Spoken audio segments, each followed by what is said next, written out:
In my nearly 29 years of service in the UN, it has been a singular privilege to work as the United Nations Resident Coordinator to China. Why do I say this? This is a country, back in 1979, was amongst the poorest countries in the world, with over 90% of the population in abject poverty.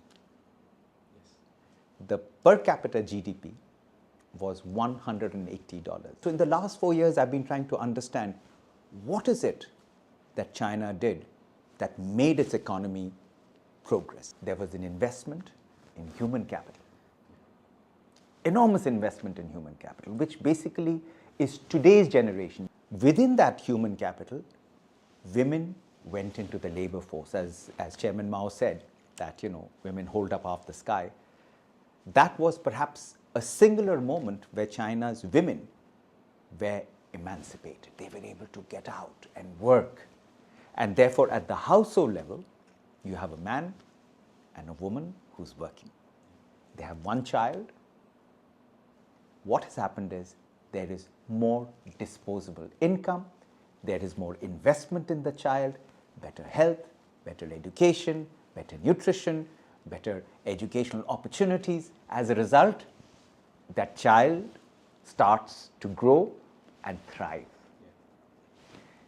This is how the investment in human capital took place, and China's strong emphasis on its educational institutions, on investing in its universities, investing in its schools. And it is merit-based. It doesn't matter which family you come from, whether you're rich or poor.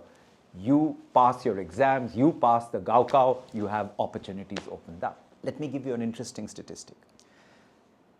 In 2022, Forbes, the American magazine, said there are about, amongst women billionaires, about 240 women billionaires across the world, 2022. Now there may be much more. Out of them, 120 were Chinese. So it goes to show what women's empowerment in the labor force does. With over 60%, it is highest in the world.